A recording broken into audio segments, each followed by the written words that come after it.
La luz, por favor. Entonces vamos a continuar con la parte de semiología cardíaca. ¿Listo? Entonces, tenemos que entender que en todas las regiones donde nosotros podamos ver, en todas las patologías que tengamos que tomar en cuenta, normalmente empezamos siempre por la filiación. Filiación denota nombre, edad, ocupación, estado civil, procedencia. Recordar que es muy importante para los datos el grado de confiabilidad de la anamnesis, el número de celular, carnet, etcétera, etcétera, es parte de la historia clínica, que tenemos que recabar todo. Pero ya cuando vamos dirigidos a la parte, digamos, en este caso gastroenterológica, cardiológica, neumológica, etcétera, etcétera, entonces ya vamos viendo directamente abocado a lo que es la materia en este caso. Por ejemplo, en cardiología o en la semiología cardíaca vamos a buscar seguramente más signos y síntomas de origen cardíaco. ¿Qué es la semiología? ¿Qué estudia?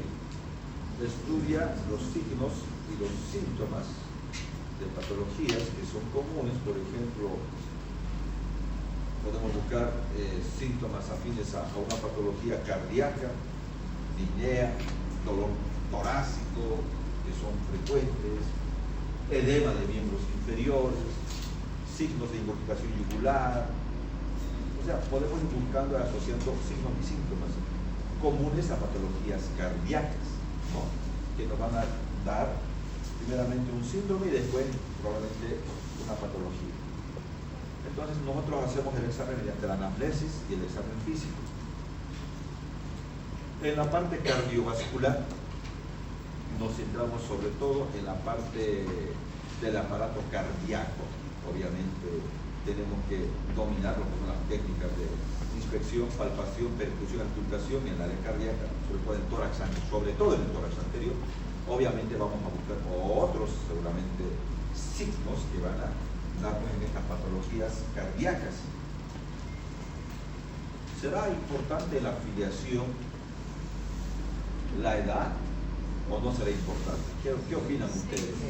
Claro, porque no es lo mismo una persona mayor que tenga 60, 70 años. No creo que a esa edad pueda pensar, digamos, si nunca tiene problemas cardíacos, que sea algo de nacimiento, o sea, nada que ver. Si un niño o un recién nacido o un lactante tiene problemas al nacer cianótico, por decirlo, ¿sí? O es un problema cardíaco o es un problema respiratorio. Lo más probable, si el paciente respira bien, tiene buena ventilación, debe ser de origen cardíaco, si lo ven cianótico, o cuando tiene llanto, se vuelve cianótico, azul. Yo tendré que buscar entonces patologías que sean de origen congénito, de nacimiento. Pero si es una persona ya más o menos, qué sé yo, adolescente, niño adolescente, entrando a la juventud, yo ya no voy a pensar en que sea algo de nacimiento, probablemente, porque ya hubiera tal vez complicado hasta sus 12 años, 13 años, 14, ya hubiera complicado. Por ejemplo, en esta edad, que sea adolescente, joven, voy a pensar en patologías comunes, por ejemplo, a los procesos inflamatorios, infecciosos, como la fiebre reumática, que en nuestro medio todavía es común. O sea, en nuestros medios países del tercer mundo todavía son comunes estas patologías, que en otros países pues no hay mucha casuística, la fiebre reumática. Pero ¿por qué? Alguien puede decir, ¿por qué tenemos aún todavía fiebre reumática? ¿Cómo es que uno adquiere la fiebre reumática? ¿Alguien se acuerda? O sea, tenemos que pensar en un peladito de 12, 13, 15 años, 20 años, por ahí. Recuerda que este paciente puede empezar con una amigdalitis que puede ser inflamación de las amígdalas de tipo pultácea, o sea, con pus. Recordar que las anginas en la que pueden ser amigdalitis de tipo eritematosas rojas, que generalmente son virales, o pueden ser las amigdalitis de origen, en este caso bacterianas, pultáceas, purulentas, con exudados. Entonces, Mucho hace con ver la orofaringe con un baja lengua. Si el paciente, doctor, le cuento que me duele la garganta al tragar, me duele mucho, no puedo, tengo una dificultad para deglutir, disfagia, odinofagia, dolor, odinofagia. Y tú lo revisas las amígdalas y tiene estas amígdalas hipertrofiadas, que son con secreción purulenta, con pus, seguramente es una amigdalitis pultácea de origen bacteriano. Pero si es una amigdalitis colorada roja, yo creo que es viral, no creo que sea purulenta, o sea, no creo que sea bacteriana. Entonces, un paciente que tiene una fiebre reumática, probablemente el origen va a ser una amigdalitis. No es que al rato va a ser ya, inmediatamente va a ser fiebre reumática, no. Va a ser a las semanas después del episodio lo que es la fiebre reumática. Pero ¿dónde empezó? En una probable amigdalitis de origen bacteriano. ¿Cuál es el germen? Muy bien, el estreptococo beta hemolítico del grupo A de Lancet fiebre. Entonces es un estreptococo que se puede, pues justamente, llegar a las amígdalas. Y el problema es que este paciente, a los pocos días, semanas, puede empezar con la fiebre reumática. ¿Alguien se acuerda? Yo sé que se acuerda. ¿Quién sabe la mnemotecnia de fiebre reumática? ¿Alguien se acuerda? Cáncer. ¿Qué es cáncer? Pues la C de coria, cáncer, la A de artritis, cáncer, la N de nódulo, cáncer, la C otra, una era la cardiomegalia, la otra era de coria, ¿no? Las dos C, cáncer, la primera C de coria puede ser, coria, y la otra puede ser de cardiomegalia, cáncer, la E, eritema circinado, cáncer. El paciente puede tener criterios de Jones, clásicos, no lo de Jones, por ejemplo, criterios de Jones clásicos, que se dan en la fiebre reumática, criterios clásicos de Jones. ¿Dónde se pide? Que estos pacientes pueden llegar a tener criterios mayores como carditis, que va a aumentar el corazón seguramente, una cardiomegalia, carditis, artritis.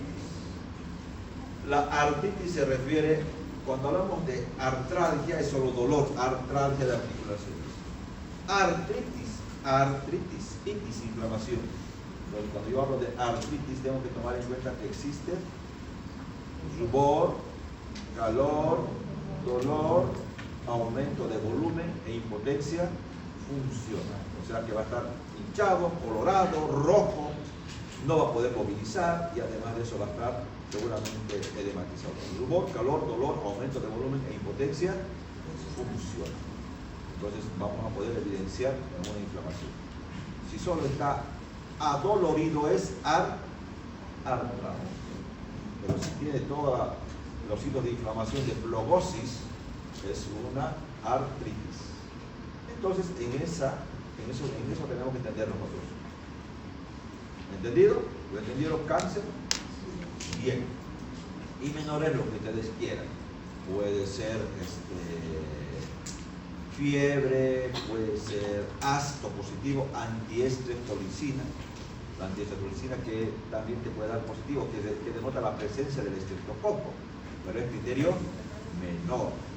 Cambios electrocardiográficos también se puede dar, también puede haber cambios de diferentes tonos, por ejemplo, podemos haber fiebre, puede haber cambios tanto en lo que es los leucocitos, pero más son los mayores que los menores, obviamente. Este paciente que tiene fiebre reumática va a empezar seguramente con lo que es una probable insuficiencia cardíaca, va a empezar a tener edema en miembros inferiores, disnea, le hacen un electrocardiograma sobrecarga de cavidades, una radiografía cardiomegalia, probablemente irritación yugular, o sea, va a dar signos de insuficiencia cardíaca. ¿Entendido? ¿Me entendieron? ¿Seguro? Entonces, Este paciente que tiene fiebre reumática, probablemente si tú no hiciste nada al inicio, porque podías haber, cuando tenía amigdalitis pultácea, como familia de las ahí edematizadas, blancas, con pus, le dabas un antibiótico, no pasaba fiebre reumática. Qué importante es valorar la orofaringe y ver si es que tiene o no amigdalitis pultácea. Podés dar un antibiótico antes de que pase a fiebre reumática. ¿Qué antibiótico podría ser? ¿Perdón? Penicilina podría ser, ¿sí? ¿Otro? De la cintura para arriba, gran positivo. De la cintura para abajo, gran negativos. Foco urinario digestivo, gran negativos. Gran positivos, amoxicilina, ampicilina, penicilinas, obviamente, gran positivo. Este otro foco es gran positivo. ¿Sí, no? Focos. Pero, si este paciente ya pasó a fiebre reumática, probablemente va a quedar con grandes secuelas. Por eso es que el adagio dice, la fiebre reumática muerde el corazón y lame las articulaciones, dando a entender que deja grandes secuelas cardíacas. Estenosis mitral, insuficiencia mitral sobre todo. Entonces, lame las articulaciones y muerde el corazón, la fiebre reumática. Pero podríamos haberlo resuelto antes de que llegue a esto, sí, tratando con un antibiótico, hacer una amigdalitis de origen pultácea. ¿Entendido? Bien. En el adulto, obviamente el adulto, pues, voy a pensar cuando llega como infarto de miocardio, obviamente, ¿o no? Claro. Pero para que una persona tenga infarto de miocardio, habrá algunos factores de riesgo. No voy a pensar una persona de, a ver, ¿quién? ¿Usted cuántos años tiene? 15 años. Trabaja, estudia, súper relajado. O sea, imposible que se infarte, ¿o qué crees? Muy poco. Que venga al hospital, doctor, me duele el corazón, me estoy infartando. No creo, si no tiene factores de riesgo, 15 años, muy poco probable que sea un infarto o no, poco probable.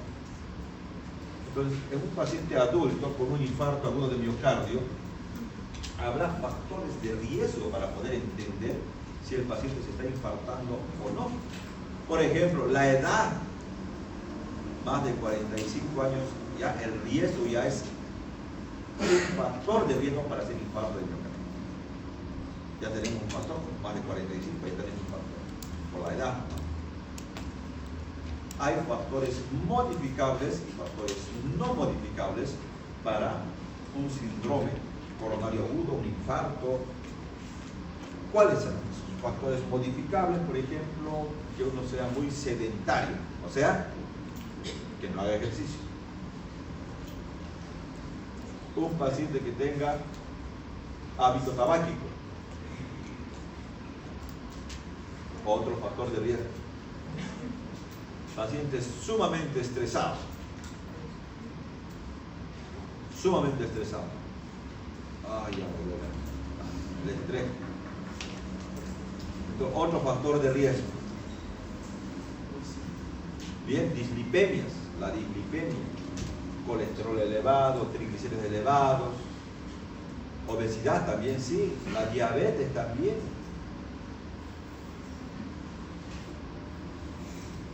Factores no modificables generalmente son la edad, cambios genéticos, sexo masculino, mayor riesgo que el femenino.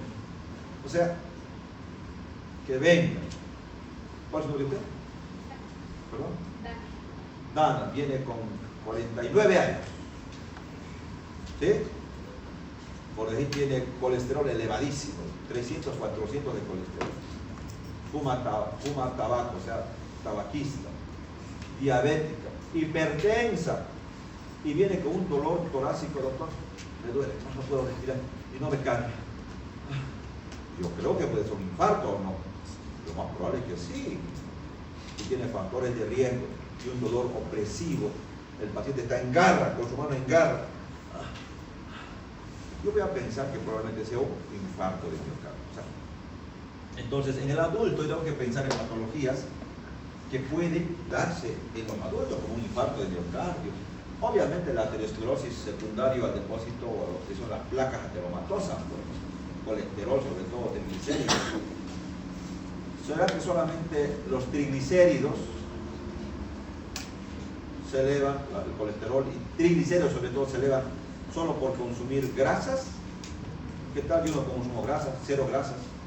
Después usar por la grasa, por decir, no como carne de res con grasa, nada, pero igual tengo colesterol elevado, o triglicéridos elevados, triglicéridos elevadísimos, normal hasta 150 triglicéridos, 300, 400 de triglicéridos. ¿Pero por qué? No como nada de grasa, por decir. Es un ejemplo, no como nada de grasa, pero mis triglicéridos siguen elevados. Pero no como grasas.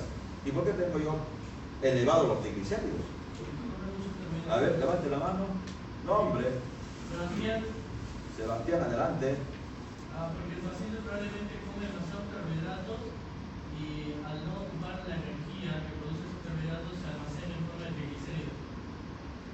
Bien, bien. Pero, ¿qué tipo de carbohidratos será? ¿Perdón? Los carbohidratos complejos. Ya, a ver, ejemplos denos. ¿De alimentos? Sí. Pan, harinas. Siga. Silencio. Torta, dulces. Vamos, siga. Papa. Vamos. Yuca. Entonces, todo lo que uno consume en exceso, que es una Coca-Cola, tiene harto azúcar.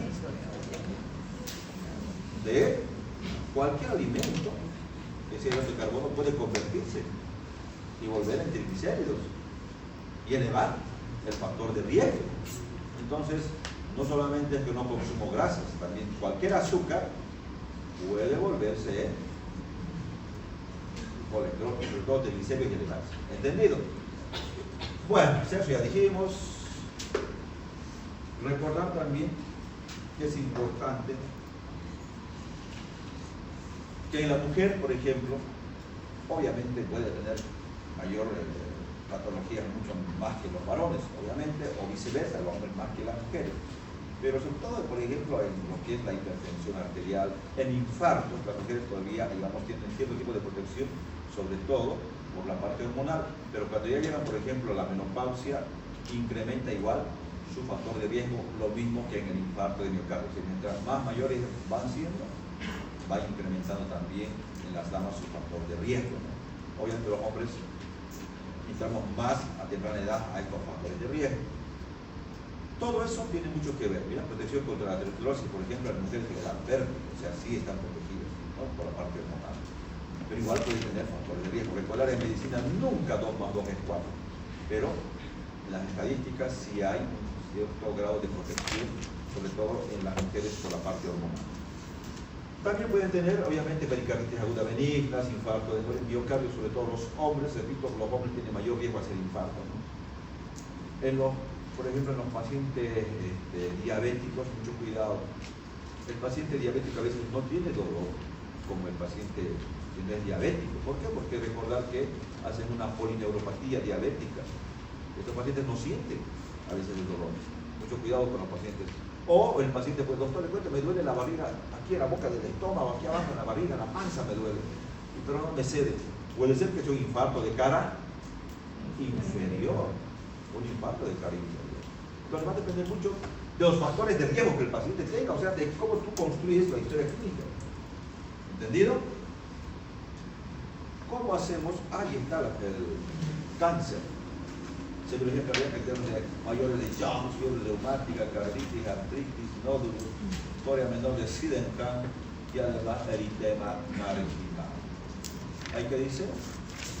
¿Qué dice ahí? ¿Qué dice? Protege tu corazón del señor estreptococo. Le llamo estreptococo, no le dice. Bueno, entonces ahí está que muerde el corazón y lame las articulaciones la fiebre reumática. para que se den cuenta.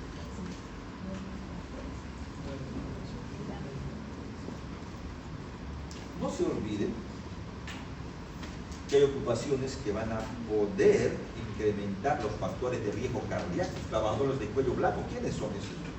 Los que son gerentes de cargos bien jerárquicos, qué sé yo, que son, no sé, de una empresa, digamos, que está a su cargo de miles de trabajadores, miles de empresas, y imagínense que quiebren.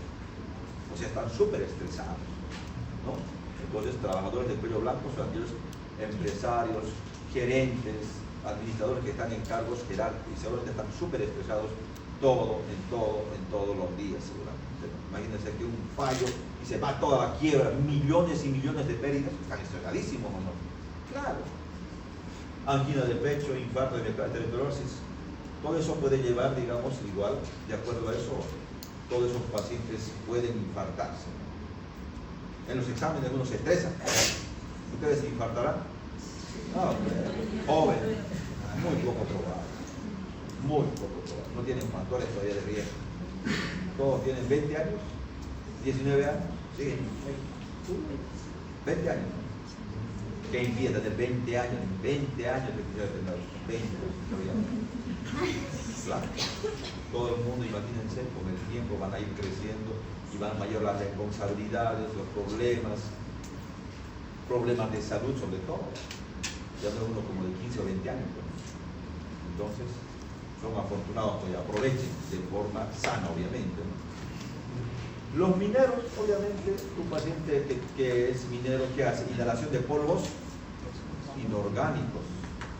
Por ejemplo, el silicio. Aspira silicio en las minas, hace silicosis. Aspira partículas de carbón. Antracosis. ¿Sí? Hay lugares, hay centros mineros de silicio, de carbón, beridiosis. O sea, dependiendo qué inhalan esos pacientes. Recordar también que para que hagan estos pacientes problemas del corazón, primeramente hacen problemas pulmonares, o sea, fibrosis pulmonar, silicosis, los mineros, como les decía. Después de un problema pulmonar van a llegar a ser un problema cardíaco. A eso se llama corazón pulmonar crónico o core pulmonar crónico. Entonces, el core pulmonar crónico, se caracteriza porque el paciente probablemente en primera instancia ha tenido un problema pulmonar. Pacientes con EPOC pueden hacer, pacientes con fibrosis pulmonar, con silicosis, pueden desencadenar en un corazón pulmonar crónico, core pulmonar crónico. ¿Entendido? En un core pulmonar crónico. ¿Y cómo se caracteriza? Porque es una insuficiencia cardíaca del lado derecho, prácticamente. Entonces, esos pacientes pueden hacer una insuficiencia cardíaca derecha, llamada también core pulmonar crónico, ¿no?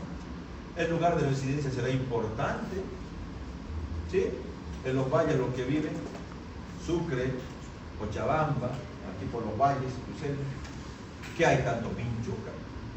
¿De dónde viene usted? De Sucre. Ah, debe tener Chagas, ya pienso. De Cochabamba, debe tener Chagas. ¿Se entiende? Entonces es importante el lugar de dónde viene el paciente. Del altiplano, yo siempre vivo en la altura, en La Paz, a 4.000 metros, 4.200 metros en Potosí. No hay Pinchuca a esa altura. En Oruro tampoco hay Pinchuca, no sé que vivan en los valles, ojo. Puede ser que vivan en Potosí, la capital por decir, 4.200, vivía toda su vida en Potosí, pero que tal, ahí dice, vivía en Potosí, pero era un valle, por ejemplo, la parte de Cotagaita, de Tupiza, camino a Argentina, por decir, de Potosí de Argentina, hay una parte que son valles,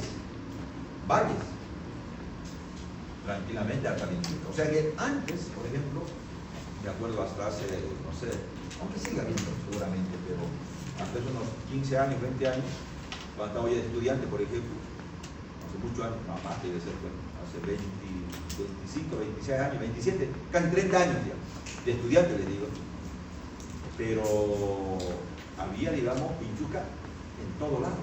Tú ibas a cualquier lugar, al área rural, y había vinchuca. En Sucre, en la periferia, tú levantabas un cuadro y la vinchuca estaba. Levantabas algo de las vinchucas. O sea, había harta vinchuca. En la misma ciudad, imagínense. Pero ha ido cambiando eso. Por eso digo, si viene uno del lado de cualquier valle, no sé, de Cochabamba, pero piensen que tiene Chávez. Obviamente, no todo, ¿no? Pero hay gente del área rural, sobre todo, seguramente tiene Chávez. Entonces es importante el lugar de referencia. Alimentos, el alcohol, café, tabaco puede igual predisponer a patologías cardíacas, obviamente, ¿no? Semiología cardíaca, antecedentes patológicos, preguntar si tiene el paciente ha tenido fiebre reumática del muchacho, del niño, tuberculosis pericárdica, la sífilis, insuficiencias valvulares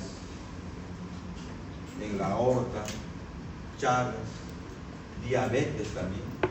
Vamos preguntando seguramente todo esto para ver si el paciente tiene o no tiene algún antecedente patológico para poder atenderlo de mejor manera. Entonces tenemos que hacer nosotros la anamnesis de forma detallada, ¿no? ¿Qué es la disnea? Ya sabemos, hemos visto en neumología. ¿Es un síntoma o es un signo? Es un síntoma. Sensación subjetiva de falta de aire. Es algo subjetivo que solo el paciente lo ve. Sensación subjetiva de falta de aire. ¿Qué denota en la parte cardíaca? Cuando el doctor le cuento, me falta el aire. Falla del ventrículo izquierdo. O sea, yo voy a pensar que ese paciente tiene una falla del ventrículo izquierdo, una insuficiencia valvular o una estenosis de estas cavidades del lado izquierdo. O sea, una lesión en la válvula mitral, probablemente.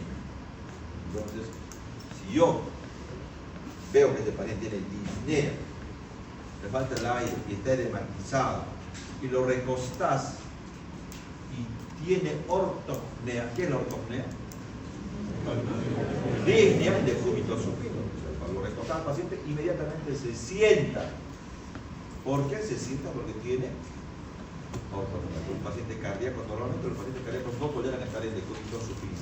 Lo que hacen es estar sentados generalmente, en posición Fowler, semifowler. Entonces, estos pacientes normalmente no toleran estar recostados, ¿entendido?